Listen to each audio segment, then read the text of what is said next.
Ogni tanto mi arrivano dei messaggi su Instagram, su YouTube, sotto i miei commenti dei video che faccio, dicendomi: Alessio, puoi mettere un video, puoi fare un video sull'intestino irritabile, puoi fare un video sull'attacco di panico, puoi fare un video sull'ansia, puoi fare un video sul mal di schiena.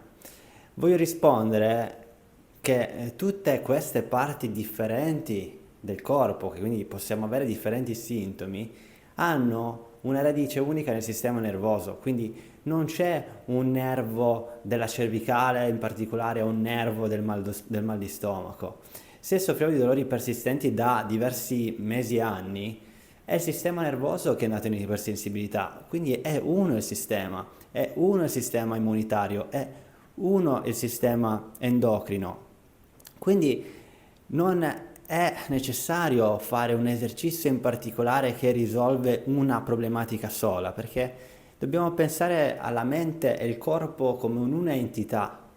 Quindi tutto quello che noi sentiamo, che sia ansia, che sia intestino irritabile, che sia cervicalgia o emicrania, arriva da una radice, di una paura, di un sistema nervoso andato in blocco, in allerta.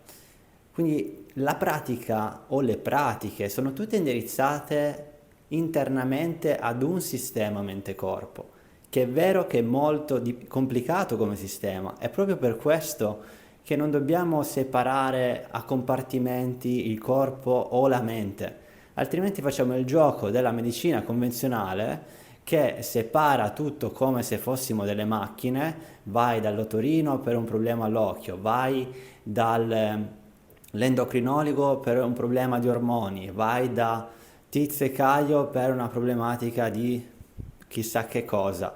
Questo rischia di farci andare su una strada che non ci porta da nessuna parte e anzi ti porta ancora più ansia e più frustrazione. E l'hai già visto probabilmente che tutte le diagnosi che ci sono state fatte o sono tutte diverse o non ti dicono dov'è il problema. Uno ti dice che è l'ormone, l'altro ti dice che è la cervicale troppo retta, l'altro ti dice che la tua postura è il modo in cui dormi. Cioè, ognuno te ne può dire una.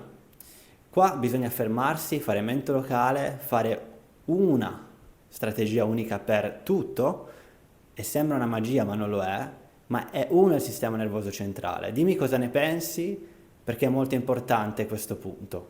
Ciao.